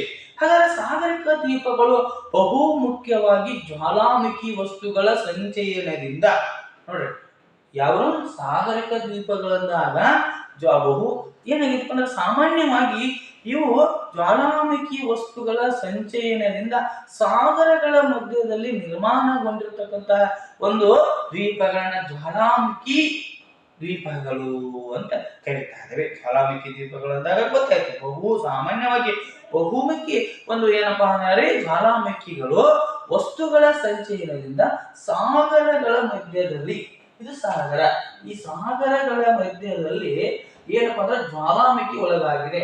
ಎಲ್ಲಿಂದ? ಮ್ಯಾಂಟಲ್ ನಿಂದ ಜ್ವಾಲಾಮುಖಿ ಬಂದದ, ಮ್ಯಾಂಟಲ್ ನಿಂದ ಭೂಕವಚದ ಮೇಲೆ ಬಂದದ. ಅಲ್ಲಿ ಏನಾಗಿರ್ತಕ್ಕೋ ಬಂದಿರತಕ್ಕಂತಹ ಈ ಒಂದು ಜ್ವಾಲಾಮುಖಿ ಏನಾಗ್ತದಪ್ಪ ಅಂದ್ರ ಸಂಗ್ರಹಗೊಂಡು ಸಮುದ್ರ ಮತ್ತು ಸಾಗರದ ನಡುವೆ ಒಂದು ನಿರ್ಮಾಣವಾಗ್ತದಲ್ಲ, ಅದನ್ನ ನಾವು ಸಾಗರಿಕ ದ್ವೀಪಗಳು ಅಂತೇಳಿ ಹೇಳ್ತಾ ಇದ್ದೀವಿ. ಉದಾಹರಣೆ ನೋಡ್ತಾ ಇದೀವಿ ನಾವು ಸುಮಾತ್ರಾ. ಸುಮಾತ್ರ ಅಂತಕ್ಕಂತಹ ಏನಪ್ಪಾ ಅಂದ್ರ ಸಾಗರಿಕ ದ್ವೀಪ ಅಂತಕ್ಕಂಥದ್ದು ಈ ರೀತಿಯಾಗಿ ನಿರ್ಮಾಣವಾಗಿದೆ. ಅಂದ್ರೆ ಇಂಡೋನೇಷ್ಯಾದಲ್ಲಿ ಕಂಡು ಬರ್ತಕ್ಕಂಥ ಸುಮಾತ್ರ. ಅದೇ ರೀತಿಯಾಗಿ ನಾವು ನೋಡ್ತಾ ಇದ್ದೀವಿ ಹವಳದ ದ್ವೀಪಗಳನ್ನ ನೋಡ್ತಾ ಇದೀವಿ ನಾವು. ಹವಳದ ದ್ವೀಪಗಳ ಅಂದಾಗ ನೋಡ್ತಾ ಇದ್ದೇವೆ ಹವಳದ ಹುಳುಗಳಿಂದ ಕಟ್ಟಲ್ಪಟ್ಟಿರ್ತಕ್ಕಂಥ ದಿಮ್ಮಿಗಳನ್ನ ಹವಳದ ದ್ವೀಪಗಳಂತ ಕರೀತಾ ಇದೀವಿ. ಅದು ಸಹ ಈ ಸಾಗರಿಕ ದ್ವೀಪಗಳಲ್ಲಿ ಕಂಡು ಬರ್ತಕ್ಕಂಥದ್ದಾಗಿದೆ. ಹವಳದ ದ್ವೀಪಗಳು ಅಂತ ಕರೆದು. ಉದಾಹರಣೆ, ನಮ್ಮ ಭಾರತದಲ್ಲಿರ್ತಕ್ಕಂಥ ಲಕ್ಷದ್ವೀಪ. ಈ ಲಕ್ಷದ್ವೀಪ ಅಂತಕ್ಕಂಥದ್ದು ಸಹ ಏನಾಗಿದೆಪ್ಪ ಅಂದ್ರ ಈ ಒಂದು ಹವಳದ ದ್ವೀಪ ಅಂದ್ರೆ ಹವಳದ ಹವಳದ ದ್ವೀಪ ಅಂದ್ರ ಹವಳದ ಹುಳುಗಳಿಂದ ಕಟ್ಟಲ್ಪಟ್ಟಿರ್ತಕ್ಕಂಥ ದಿಣ್ಣೆಗಳನ್ನ ನಾವು ಹವಳದ ದ್ವೀಪಗಳಂತ ಕರಿತಾ ಇದ್ದೀವಿ. ಅದೇ ರೀತಿಯಾಗಿ ಅಂಡಮಾನ್ ನಿಕೋಬಾರ್ ಹಾಗೂ ಲಕ್ಷದ್ವೀಪಗಳು ಭಾರತದ ಪ್ರಮುಖವಾಗಿರ್ತಕ್ಕಂಥ ದ್ವೀಪಗಳಾಗಿವೆ. ಭಾರತದ ಪ್ರಮುಖ ದ್ವೀಪಗಳು ಅಂಡಮಾನ್ ಅಂಡಮಾನ್ ಮತ್ತು ನಿಕೋಬಾರ್. ಅಂಡಮಾನ್ ಮತ್ತು ನಿಕೋಬಾರ್ ದ್ವೀಪಗಳು, ಈ ಲಕ್ಷದ್ವೀಪಗಳು ಭಾರತದ ಪ್ರಮುಖ ದ್ವೀಪಗಳಾಗಿವೆ. ಇದು ಭಾರತದಲ್ಲಿ. ಇನ್ನು ಕರ್ನಾಟಕದಲ್ಲಿ ನೋಡ್ತಾ ಇದ್ದೀವಿ ನಾವು. ಕರ್ನಾಟಕದಲ್ಲಿ ಕೆಲವು ದ್ವೀಪಗಳ ಉದಾಹರಣೆ ನೋಡ್ತಾ ಇದ್ದೀವಿ ನಾವು. ಸೇಂಟ್ ಮೇರಿ ದ್ವೀಪ ಅಂದ್ರೆ ಕೋಕೋನೆಟ್ ದ್ವೀಪ ಅಂತ ನೋಡ್ತಾ ಇದ್ದೀವಿ. ಕರ್ನಾಟಕದಲ್ಲಿ ಸೇಂಟ್ ಮೇರಿ ದ್ವೀಪ. ಈ ಸೇಂಟ್ ಮೇರಿ ದ್ವೀಪ ಅಂತಕ್ಕಂಥದ್ದು, ಇದಕ್ಕೆ ಇನ್ನೊಂದು ಹೆಸರು ಕೋಕೋನೆಟ್ ದ್ವೀಪ ಅಂತ ಕರೀತಾ ಇದೀವಿ. ಇವೆಲ್ಲ ದ್ವೀಪಗಳಿಗೆ ಉದಾಹರಣೆ, ದ್ವೀಪಗಳಿಗೆ. ಅದು ಖಂಡಾಂತರ ದ್ವೀಪಗಳು, ಸಾಗರಿಕ ದ್ವೀಪಗಳು. ಹಾಗಾದ್ರೆ ಈ ದ್ವೀಪಗಳಿಂದ ನಮಗೆ ಏನ್ ಅನುಕೂಲ ಐತಿ? ದ್ವೀಪಗಳ ಮಹತ್ವ ಏನ್ರಿ? ದ್ವೀಪಗಳು ಬಹಳಷ್ಟು ಅನುಕೂಲವಾಗಿರ್ತಕ್ಕಂಥ ವಾಯುಗುಣವನ್ನ ಹೊಂದ್ಯಾವ, ಆಕರ್ಷಣೀಯ ಪ್ರವಾಸಿ ತಾಣಗಳಾಗ್ಯಾವ. ಇಲ್ಲಿ ಮೀನುಗಾರಿಕೆಯು ಸಹ ಬಹಳಷ್ಟು ಪ್ರಮುಖವಾಗಿದೆ. ಹಾಗಾದ್ರೆ ನಮ್ಮ ಜನರಿಗೆ ಪ್ರಮುಖ ವೃತ್ತಿ ಮೀನುಗಾರಿಕೆ ಅಂತ ನೋಡ್ತಾ ಇದ್ದೀವಿ. ದ್ವೀಪಗಳು ಉತ್ತಮವಾಗಿರ್ತಕ್ಕಂಥ ವಾಯುಗುಣವನ್ನು ಹೊಂದ್ಯಾವ, ಅದರ ಜೊತೆಗೆ ಆಕರ್ಷಣೀಯ ಪ್ರವಾಸಿ ತಾಣಗಳಾಗ್ಯಾವ, ಅದರ ಜೊತೆಗೆ ಮೀನುಗಾರಿಕೆಯ ಜನರ ಮುಖ್ಯ ವೃತ್ತಿಯಾಗಿರುವುದರಿಂದ ಅವ್ರಿಗೂ ಸಹ ಇದು ಅನುಕೂಲ ಆಗಿದೆ ಅಂತೇಳಿ ನೋಡ್ತಾ ಇದ್ದೀವಿ. ಈ ರೀತಿಯಾಗಿ ನಮ್ಮ ಭೂಮಿಯ ಸ್ವರೂಪವನ್ನು ನೋಡ್ತಾ ಇದ್ದೀವಿ. ಹಾಗಾದ್ರೆ ಈಗ ನಾವು ಏನೇನು ನೋಡಿದ್ವಪ್ಪ ಅಂದ್ರೆ ಪರ್ವತಗಳು ನೋಡಿದ್ವು, ಪ್ರಸ್ಥಭೂಮಿಗಳು, ಮೈದಾನಗಳು, ಮರುಭೂಮಿಗಳು ಮತ್ತು ಏನು ನೋಡಿದ್ವಪ್ಪ ಅಂದ್ರೆ ದ್ವೀಪಗಳ ಬಗ್ಗೆ ನೋಡಿದ್ವು. ಅಂದ್ರೆ ಈ ಸಮಯದಲ್ಲಿ ಪ್ರಪಂಚದ ಪ್ರಮುಖ ಸ್ವಾಭಾವಿಕ ಪ್ರದೇಶಗಳು ಅಂದ್ರೆ ಈ ಪ್ರಪಂಚದಲ್ಲಿರ್ತಕ್ಕಂತಹ ಪ್ರಮುಖ ಸ್ವಾಭಾವಿಕ ಪ್ರದೇಶಗಳು ಯಾವುವು? ಅದನ್ನ ನೋಡೋಣ. ಅದರ ಬಗ್ಗೆ ಸ್ವಾಭಾವಿಕ ಪ್ರದೇಶಗಳು ಅಂತ ನಾವು ನೋಡ್ತಾ ಇದ್ದೇವೆ. ಹಾಗಾದ್ರೆ ಈ ಪ್ರದೇಶಗಳ ಬಗ್ಗೆ ನೋಡೋಣ. ನೋಡ್ರಿ, ಒಂದೇ ರೀತಿಯ ಪ್ರಾಕೃತಿಕ ಲಕ್ಷಣಗಳನ್ನ ಹೊಂದಿರುವ ಭಾಗಗಳನ್ನ ಒಗ್ಗೂಡಿಸಿ ಸ್ವಾಭಾವಿಕ ಪ್ರದೇಶಗಳು ಅಂತ ಕರೀತಾರೆ. ಸ್ವಾಭಾವಿಕ ಪ್ರದೇಶಗಳು ಏನ ಅಂದ್ರೆ ಪ್ರಪಂಚದ, ಈ ನಮ್ಮ ದೇಶದಷ್ಟ ಅಲ್ಲ, ಪ್ರಪಂಚದ ಪ್ರಮುಖ ಸ್ವಾಭಾವಿಕ ಪ್ರದೇಶಗಳಂದಾಗ ಒಂದೇ ರೀತಿಯ ಪ್ರಾಕೃತಿಕ ಲಕ್ಷಣಗಳನ್ನ ಹೊಂದಿರುವ ಭಾಗಗಳನ್ನ ಒಟ್ಟುಗೂಡಿಸಿ ನಾವು ಸ್ವಾಭಾವಿಕ ಪ್ರದೇಶಗಳು ಅಂತ ಕರಿತಾ ಇದ್ದೀವಿ. ಪ್ರತಿಯೊಂದು ಸ್ವಾಭಾವಿಕ ಪ್ರದೇಶವು ತನ್ನದೇ ಆಗಿರ್ತಕ್ಕಂಥ ಸ್ಪಷ್ಟವಾಗಿರ್ತಕ್ಕಂಥ ಗುಣಲಕ್ಷಣಗಳನ್ನು ಹೊಂದಿರುತ್ತದೆ. ವಾಯುಗುಣ, ಅದರ ಮೇಲ್ಮೈ ಲಕ್ಷಣ, ಅಲ್ಲಿರ್ತಕ್ಕಂಥ ಮಣ್ಣು, ಅಲ್ಲಿರ್ತಕ್ಕಂಥ ಸಸ್ಯ ವರ್ಗ, ಅಲ್ಲಿರ್ತಕ್ಕಂಥ ಪ್ರಾಣಿ ವರ್ಗ, ಮಾನವನ ವೃತ್ತಿ ಮುಂತಾದವುಗಳು ಏನಾಗ್ಯಾವ ಅಂದ್ರೆ ಸ್ವಾಭಾವಿಕ ಪ್ರದೇಶಗಳ ಪ್ರಮುಖ ಲಕ್ಷಣಗಳಾಗಿ ಅದರದೇ ಆಗಿರ್ತಕ್ಕಂಥ ತನ್ನದೇ ಆಗಿರ್ತಕ್ಕಂಥ ದೇಶಗಳಲ್ಲಿರ್ತಕ್ಕಂಥ ಒಂದು ಪ್ರಮುಖ ಲಕ್ಷಣಗಳಿರ್ತಕ್ಕಂಥ ವಾಯುಗುಣ, ಅಲ್ಲಿರ್ತಕ್ಕಂಥ ಮೇಲ್ಮೈ ಲಕ್ಷಣ, ಅಲ್ಲಿರ್ತಕ್ಕಂಥ ಮಣ್ಣು, ಅಲ್ಲಿರ್ತಕ್ಕಂಥ ಸಸ್ಯ ವರ್ಗ, ಅಲ್ಲಿರ್ತಕ್ಕಂಥ ಪ್ರಾಣಿ ವರ್ಗ, ಅಲ್ಲಿರ್ತಕ್ಕಂಥ ಮಾನವನ ವೃತ್ತಿ, ಅವಕ್ಕೆಲ್ಲ ಪ್ರಮುಖವಾಗಿರ್ತಕ್ಕಂಥ ಲಕ್ಷಣಗಳಾಗಿವೆ. ಅಷ್ಟೇ ಅಲ್ಲದೆ ಇವುಗಳ ಒಂದೇ ಪ್ರದೇಶದಲ್ಲಿ ವ್ಯತ್ಯಾಸಗಳು ಸಹ ಇರ್ತಾವ. ಬೇರೆ ಬೇರೆ ಬೇರೆ ಪ್ರಮುಖ ಲಕ್ಷಣಗಳನ್ನ ನೋಡ್ತಾ ಇದ್ದೇವೆ. ಬೇರೆ ಬೇರೆ ಪ್ರಮುಖ ಲಕ್ಷಣಗಳನ್ನ ಬೇರೆ ಬೇರೆ ರೀತಿಯಾಗಿರ್ತಕ್ಕಂಥ ವ್ಯತ್ಯಾಸಗಳು ಒಂದೇ ಪ್ರದೇಶದಲ್ಲಿ ವ್ಯತ್ಯಾಸಗಳು ಬೇರೆ ಬೇರೆ ಪ್ರದೇಶಗಳಿಗಿಂತ ವ್ಯತ್ಯಾಸಗಳಿಂದ ಕಡಿಮೆ ಇರ್ತಾವ. ವ್ಯತ್ಯಾಸಗಳು ಇರ್ತಾವ, ಆದ್ರೆ ಕಡಿಮೆ ಇರ್ತಾವ ಅಂತ ಹೇಳಿ ನೋಡ್ತಾ ಇದ್ದೇವೆ. ಆದರೆ ಅಂತಹ ಪ್ರದೇಶಗಳ ಮಧ್ಯೆ ಯಾವುದೇ ನಿಖರವಾದ ಮೇರೆ ಇರುವುದಿಲ್ಲ. ಅವುಗಳ ವಿಸ್ತಾರ ಮತ್ತು ಮಿತಿಗಳು ಕೇವಲ ಅಂದಾಜಾಗಿರುತ್ತದೆ. ಅಂದ್ರೆ ಒಂದೇ ಪ್ರದೇಶದಲ್ಲಿ ಒಂದು ಸ್ಥಳಕ್ಕಿಂತ ಮತ್ತೊಂದು ಸ್ಥಳ ವ್ಯತ್ಯಾಸವಾಗಿರುತ್ತದೆ. ಹಾಗಾದ್ರೆ ಅದು ಬಹಳಷ್ಟು ಕಡಿಮೆ. ಅದೇನಾರ ಹಂಗಿರ್ತಂದ್ರ ಅಲ್ಲಿ ನಿಖರವಾಗಿರ್ತಕ್ಕಂತಹ ಮೇರೆಗಳಿರುವುದಿಲ್ಲ, ಅಂದಾಜುಗಳಿರುವುದಿಲ್ಲ ಅಂತ ಹೇಳಿ ನೋಡ್ತಾ ಇದೀವಿ. ಇದು ಏನಪ್ಪಾ ಅಂದ್ರ ಸ್ವಾಭಾವಿಕ ಸಸ್ಯ ವರ್ಗ ಅಂದ್ರೆ ಸ್ವಾಭಾವಿಕ ಪ್ರದೇಶಗಳು. ಹಾಗಾದ್ರೆ ನೋಡ್ರಿ, ಭೂಮಿ ಮೇಲ್ಮೈಯಲ್ಲಿ ಕಾಣ್ತಕ್ಕಂತಹ ಸ್ವಾಭಾವಿಕ ಪ್ರದೇಶಗಳು ಯಾವುವು? ಮೊದಲನೇದಾಗಿ ನೋಡ್ತಾ ಇದೀವಿ ನಾವು ಸಮಭಾಜಕ. ಇಲ್ಲಿ ನೋಡ್ತಾ ಇದ್ದೀವಿ ನಾವು ಸಮಭಾಜಕ ವೃತ್ತ ಪ್ರದೇಶದ. ಈ ಸಮಭಾಜಕ ವೃತ್ತ ಪ್ರದೇಶ ಇಲ್ಲಿ ಕಂಡು ಬರ್ತಕ್ಕಂಥ ಅಮೆಜಾನ್ ನದಿಗಳು ನೋಡ್ತಾ ಇದೀವಿ. ಅದೇ ರೀತಿಯಾಗಿ ಉಷ್ಣವಲಯ, ಇಲ್ಲ ಸಮಭಾಜಕ ವೃತ್ತ ಆದ ನಂತರ ಉಷ್ಣವಲಯ ಬರ್ತದೆ. 0 ಡಿಗ್ರಿ, 23.5 ಡಿಗ್ರಿ, 66.5 ಡಿಗ್ರಿ, 90 ಡಿಗ್ರಿ ಉತ್ತರ ಧ್ರುವ. ಇಲ್ಲಿ ಕೆಳಗ 23.5 ಡಿಗ್ರಿ, ಮತ್ತೆ ಇಲ್ಲಿ 66.5 ಡಿಗ್ರಿ, ಅದೇ ರೀತಿಯಾಗಿ 90 ಡಿಗ್ರಿ. ಹೌದಲ್ಲ? ಇದು ಕರ್ಕಾಟಕ ಸಂಕ್ರಾಂತಿ ವೃತ್ತ, ಆರ್ಟಿಕ್ ವೃತ್ತ, ಉತ್ತರ ಧ್ರುವ.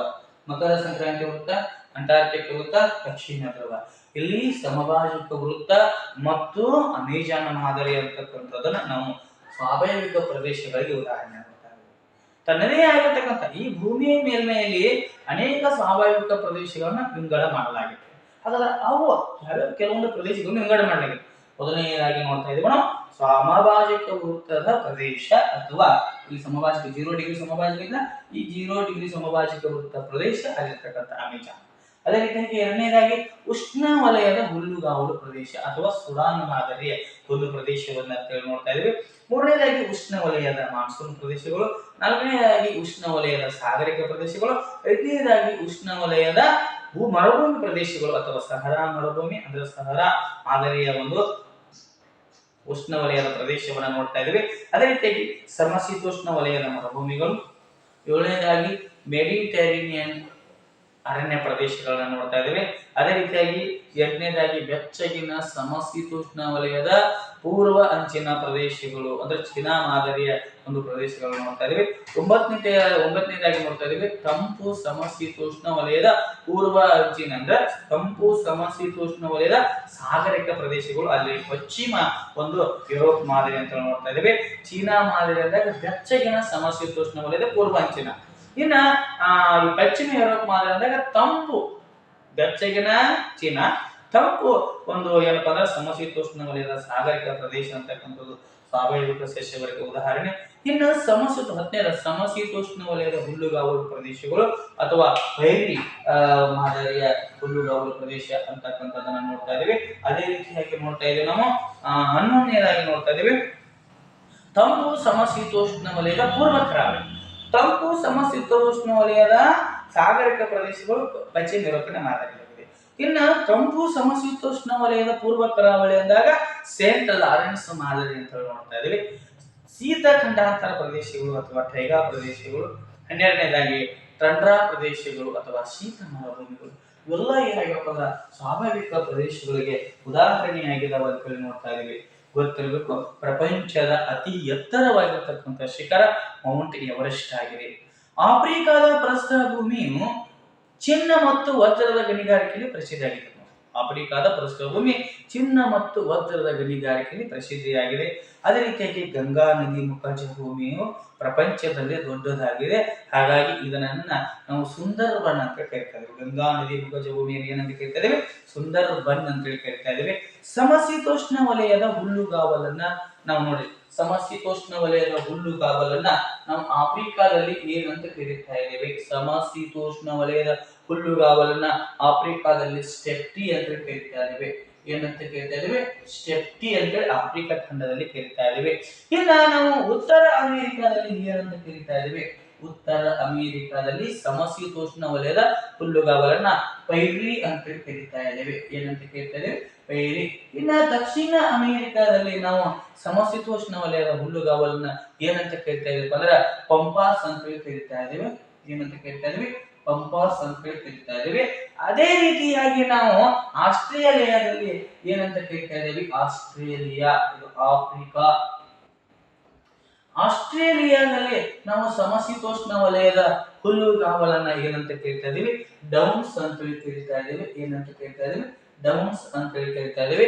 ಅದೇ ರೀತಿಯಾಗಿ ದಕ್ಷಿಣ ಆಫ್ರಿಕಾದಲ್ಲಿ ಆಫ್ರಿಕಾದಲ್ಲಿ ಸ್ಟೆಪ್ಟಿ ಅಂತ ಕರೆದ್ರೆ ದಕ್ಷಿಣ ಆಫ್ರಿಕಾದಲ್ಲಿ ಏನಂತ ಕರೀತಾ ಇದೀವಿ? ಸಮಶೀತೋಷ್ಣ ವಲಯದ ಹುಲ್ಲುಗಾವಲನ್ನ ವೆಲ್ಸ್ ಅಂತ ಕರೀತಾ ಇದೀವಿ. ಏನಂತ ಕರೀತಾ ಇದೀವಿ? ವೆಲ್ಸ್ ಅಂತ ಕರೀತಾ ಇದೀವಿ.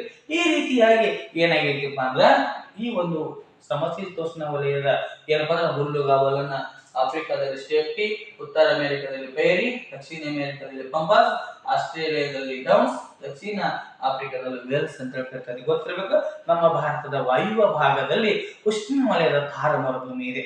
ನಮ್ಮ ಭಾರತದ ವಾಯುವ್ಯ ಭಾಗದಲ್ಲಿ ರಾಜಸ್ಥಾನದಲ್ಲಿ ಥಾರ ಮರುಭೂಮಿಯನ್ನು ಸಹ ನಾವು ನೋಡ್ತಾ ಇದ್ದೀವಿ. ಹಾಗಾದ್ರೆ ನನ್ನ ಪ್ರೀತಿಯ ಸ್ಪರ್ಧಾರ್ಥಿಗಳೇ, ಇಲ್ಲಿಯವರೆಗೆ ನಾವು 6ನೇ ತರಗತಿಯ 1ನೇ ಭಾಗದ ಕೊನೆಯ ಅಧ್ಯಾಯ ಆಗಿರ್ತಕ್ಕಂಥ ಭೂಮಿಯ ಸ್ವರೂಪದ ಬಗ್ಗೆ ಏನ್ ಮಾಡಿದ್ವಿ ಅಂದ್ರೆ ನಾವು ಇಲ್ಲಿವರೆಗೆ ನೋಡಿಕೊಂಡು ಇಲ್ಲಿಗೆ 6ನೇ ತರಗತಿಯ 1ನೇ ಭಾಗ ಮುಕ್ತಾಯವಾಯಿತು.